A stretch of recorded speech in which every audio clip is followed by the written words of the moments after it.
I stopped doing stand-up in 1992.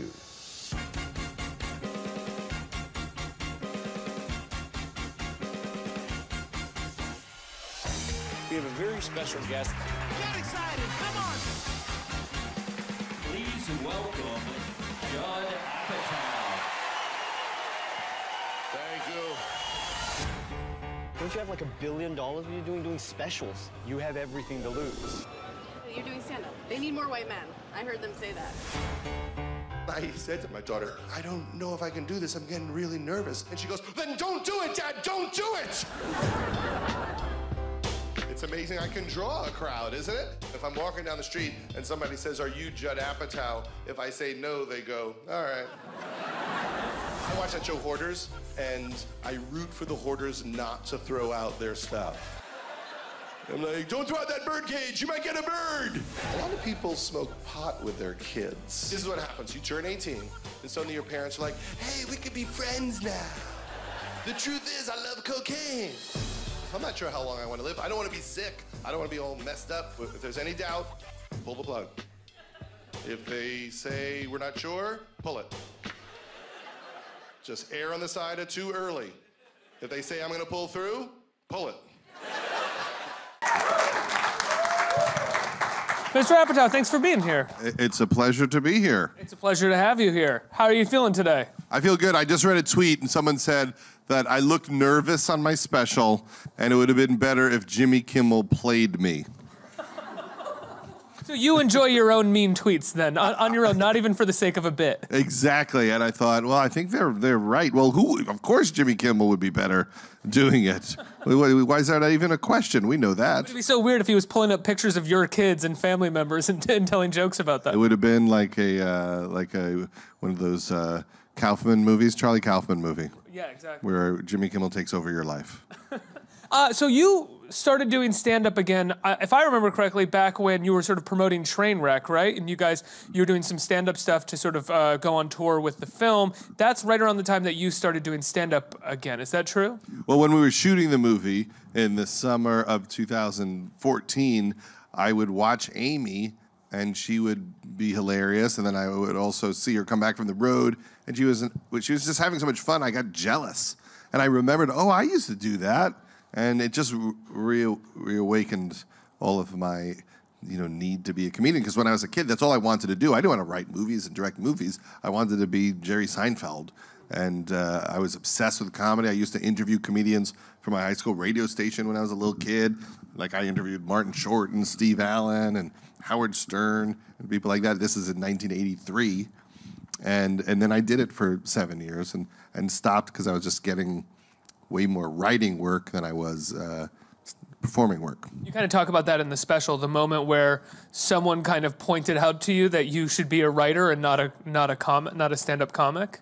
Well, I just kept having moments like that. Like I auditioned for Jim Henson to host this show, and afterwards he tried to buy all of my ideas that I pitched in the room, but he didn't want me on the show because he said I lacked warmth.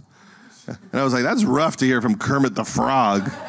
That's like Mr. Rogers telling you don't deserve love. Well, that's also such a strange thing to say about you in retrospect, because your films, I think, are known for having a lot of warmth. Like, your films are very much about family and finding love and holding on to that. My films are kind of like Muppets Take Manhattan. I'm warm. Everything you ever learned about film was from Muppets Take Manhattan. Exactly. That's the one that holds up the best. That's true. That's true. So you start doing stand-up, and when did you decide that it was going to be for a special, that you would be working towards a special? I don't think I specifically was thinking about a special. Every once in a while, someone would say, are you going to do one? And I didn't take it that seriously. And then I did a show at the Just for Laughs Festival in Montreal. And afterwards, some people from Netflix said, hey, we just watched your show. You want to make that a special? And I said, yes, but give me a year. Because I thought, well, this is okay, but I think if I really grinded on it, I could make it much better. And then I did work for another year on it, and it certainly was worth it. What did the grind look like for you? How did you work on it? I think once you think about it not just being a live experience, which can be very sloppy and funny and dirty and all over the place, and like, I'm going to put this down and it's going to be on TV for the rest of my life. You have to be proud of everything you say, and it has to make more sense.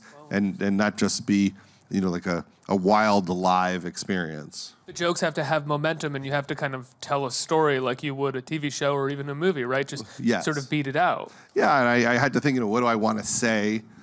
My favorite stand-up specials, they might have sections, but it is like an update on my life, and here's what I think of what's happening politically, here's what I think about what's happening culturally, and I also didn't want it to age badly.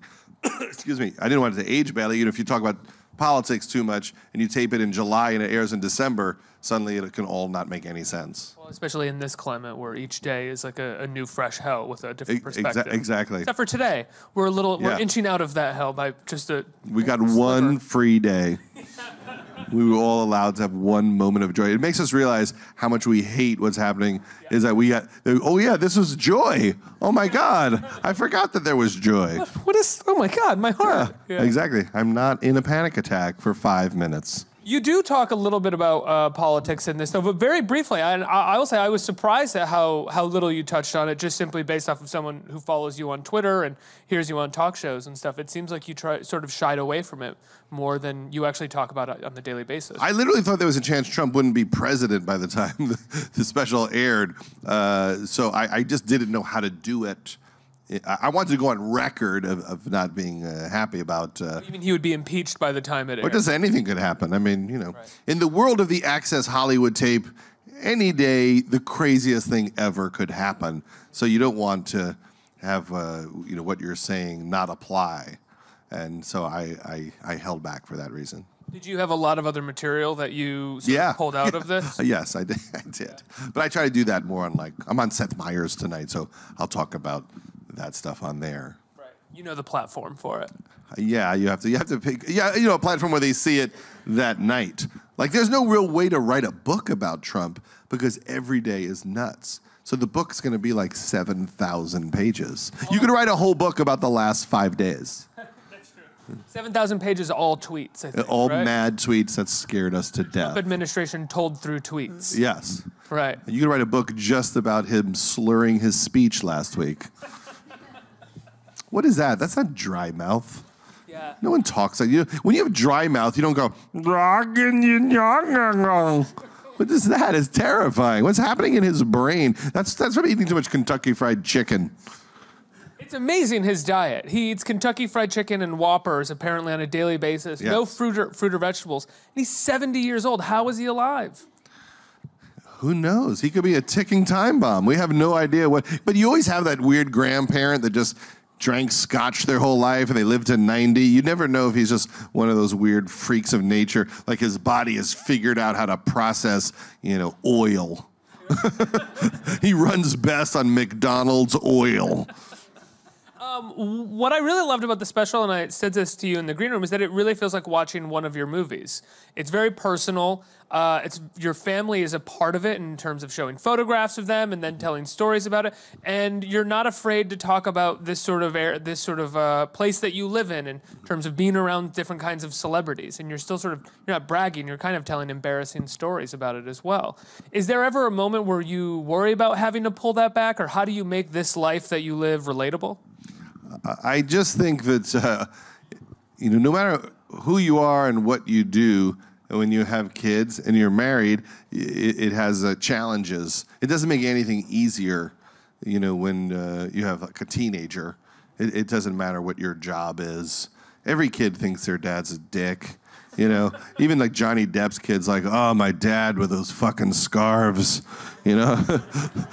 every kid, so I think it's all the same thing. I'm just more amused that, that in life, one thing I talk about is that everybody thinks that, when they do well in their job, that all their problems will go away. And that's one thing that Trump has said, is this is a society of winners and losers, and the winners have all the money, and he doesn't think that people, who don't have billions of dollars have any value.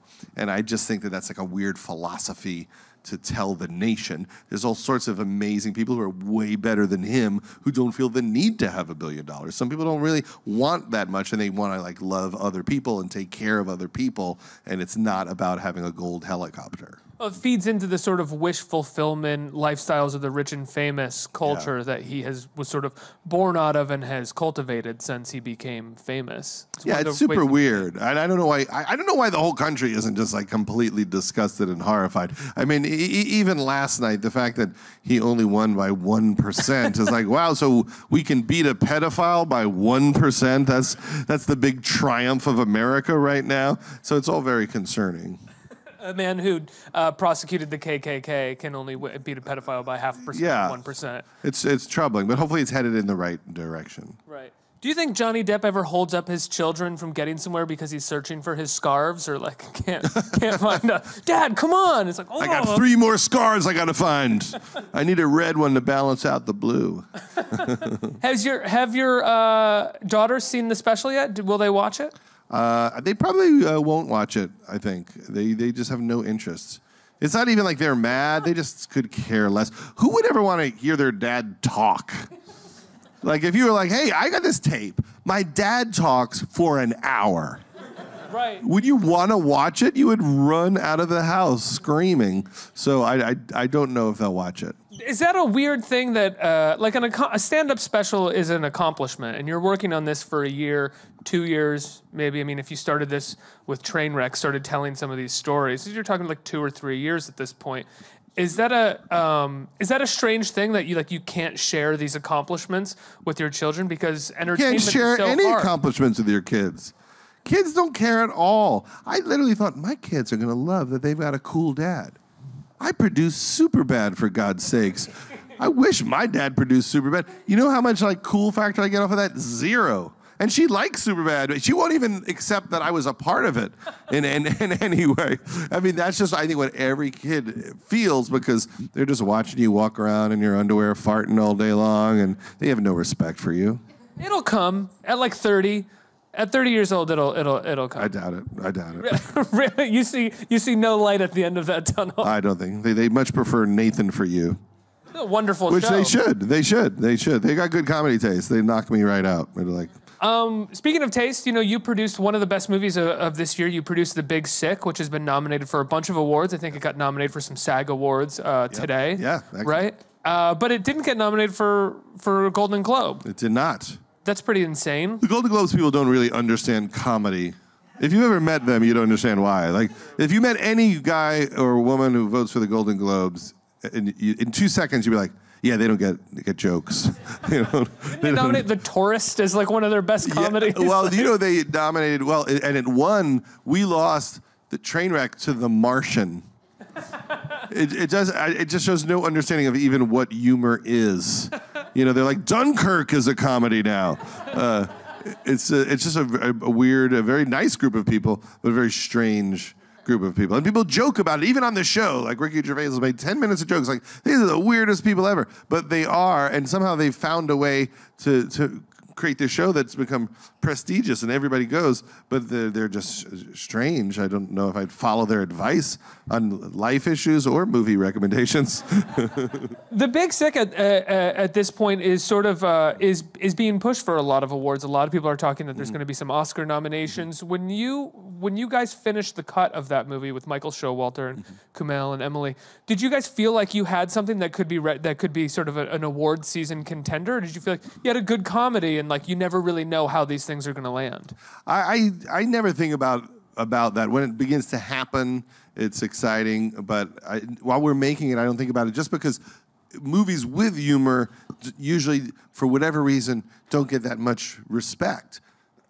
It's just a strange thing where people have just decided that comedy is easy and just shooting action or something is difficult, or crying is harder to do, than the moves that comedic performers make to elicit laughs or emotions and laughs. It's just a very weird thing, because when comedy's done well, it feels effortless. It feels like, what's the big deal? And there's like a magic to great comedy performance. So it's rare that we get that kind of respect. And The Big Sick is, it's a really powerful story based on something true, and it's about a lot of issues that we're dealing with in terms of people adjusting culturally to our country and dealing with what their customs are and about love and bonding with the parents of the person you're in love with, which is always awkward.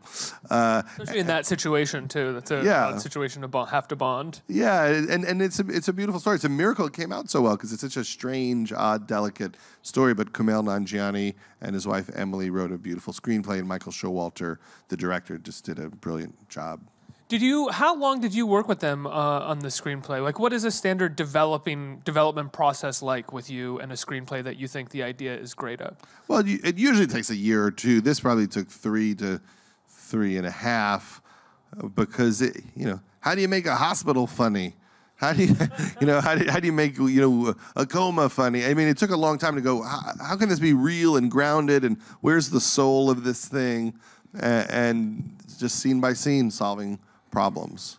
You also, you're always insanely busy, but you have 2 more projects that are coming to HBO in January, right? You have a documentary about the Avett brothers, the musicians, yes. And you have a second season of Crashing, yes. the Pete Holmes show. How do you juggle all this? Well, Pete Holmes is so great, and the second season is really strong, and he's an amazing writer. If you have collaborators who are strong, you have less to do. If the head writer of the show is terrible, suddenly you're busy. And Pete's been great, and we have a lot of fun. Bill Burr is on it this season in an episode. Melissa Villaseñor from Saturday Night Live is really hilarious in an episode. Jeff Ross comes back on the show, and so that's great. That's about a young comedian in New York. And the Avett Brothers documentary is something that was a labor of love I made with my friend Michael Bonfiglio about this band, and it's nice to make something that's positive. It's about creativity and the love in this family, and it's nice to do something that's just sincere and there's no snark or darkness to it. You don't have to kind of calculate jokes or anything or figure out what has to be funny for it. You can just kind of. Oh, that's interesting. Do you feel like having a project like that, having done that, will affect your later films or what you go on to direct? Yeah, it's fun to not be funny sometimes. I also made a documentary about Garry Shandling, which will be on HBO in March, which is a 2-part, 4-hour exploration of Gary's life and his you have work. Love coming back to Netflix. And Love comes back in March. It's a busy moment. Like, suddenly 5 things landed in 3.5 months, and then you'll never see me again. They've all probably been finished at different times, right? Yeah. Let's get some questions from the audience here. Who has a question? Right here. How you doing, Judd? Not that's anything to be bragging about, but also a fellow Long Islander. All right. So it's the Jets hat. Yeah, exactly. A lot of pain and suffering going on in my life. Anyway, seemingly a lot of your films are autobiographical in a sense. So how do you feel kind of about putting yourself out there in the public eye and your family out there in public life? Do you ever get worried about that, or how do you feel about that? Well, with the movies, by the time you finish them, they're really not that autobiographical. You start with things that you think about and you care about, and then you create characters, and by the time you spend years punching it up and collaborating with other actors and just trying to make the story work, it becomes its own universe. With the stand-up, it is a little bit closer to life, but also it's exaggerated. So, if I'm, like in the special, whenever I talk like my daughter, I just do the meanest, most horrible, annoying voice, and she sounds nothing like that. It's just it makes it funnier. I've punched up her voice for comedic purposes, but it is the fights we have because we argue all the time about like Instagram and what's safe, and I think most parents are freaking out because we just don't know, does Snapchat help a kid's life or ruin a kid's life? And a lot of the special is about like just the panic of being a modern parent. How do you talk to them about the current administration and what's going on in politics right now? Well, it's weird because for my 15-year-old, on one in one way you want to educate them, and then you also want to shield them from the fact that it's so awful. You don't want to scare them. Yeah, it we're is. Scared. You're like, Korea may kill us today, and then she's like, well, then why would I do my homework? It's a hard balance because I want them to know what's happening, and I think even 15 is a little young to fully dive in deep with everything that's happening. And it's, as a parent, it's sad. We have a president who's very disrespectful to women. He's disrespectful to everybody, basically, but especially women. And it's a horrible atmosphere, I think, to grow up in as a teenager. Yeah. Next question. Over here. Hi. So for somebody who produced and directed so many projects, besides telling your own stories, but telling other people's stories that are personal and have real connections to pretty much everyone. How do you go by selecting which projects of different comedians who want to produce? It always depends on the progress each script is making. Sometimes I'm working on something for myself to direct, and something else is coming out really well. And maybe if I didn't have this other project, I might try to throw my hat into the ring to possibly direct it. With Trainwreck, I had another project, but it wasn't ready, and I said, you know what, I'd like to direct Trainwreck. I didn't write it, but that would be a fun one to just direct. So it really depends on how everything is cooking at the time. You have a moment in this stand-up special where you talk about defending the length of your movies to your daughter's friends. Yes. Do you feel like you have to defend the length of your movie? Because actually what you say in it is actually how I feel about your films a lot of times, which is the length is what allows you to have so much more feeling at the end of a comedy than you normally would have. Well, we do live in this weird world where we love the fact that we could go home and watch The Crown for 10 hours. But if a movie is 2 hours and 12 minutes instead of an hour and 50, we're like, oh God, that was so long. Yeah. People can't handle it, but they'll watch 9 hours of something else in a row. So I've always been a little bit rebellious against the idea that you can't have that extra 15, 20 minutes in a movie, because I think it's where you get the depth of the characters is in that extra time. Yeah. I think we have time for one more question. Who? Right here. Hey, Judd. Another fellow Long Islander here. All right. Yeah. All right.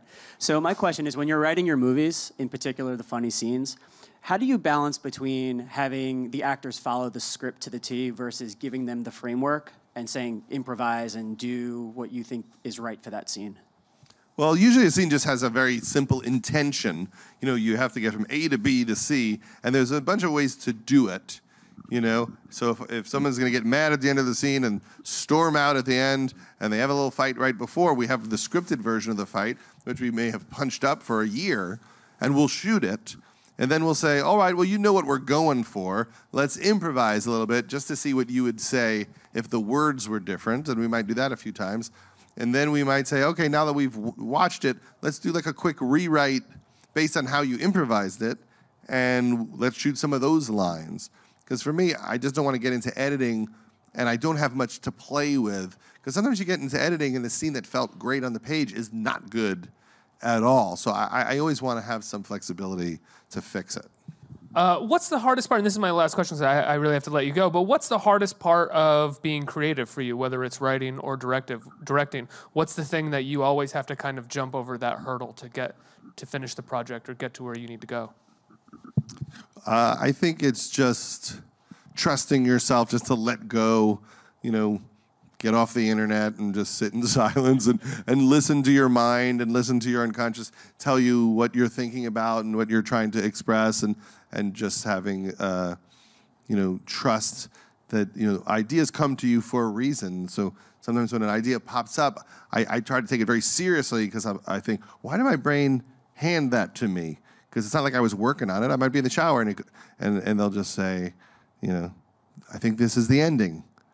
And I know that my brain, while I'm sleeping, is trying to figure out a problem, and then sometimes it just is given to you, and you can ignore it, and then just work on it some more. So I always try to take that seriously, and that takes some concentration and trust. Judd, thanks for stopping by. Thank you, everybody. The special, The Return, is on Netflix right now for people to check out. You could watch it right now, just at work. Pretend you're working and watch it. And Crashing returns in January. January 14, Crashing is back. The Ava Brothers documentary is in January as well. Yes, late January. Love in March. Love in March, Shandling in March. This is all your assignments. Judd Apatow, everybody. Thank you, everybody. Thank you.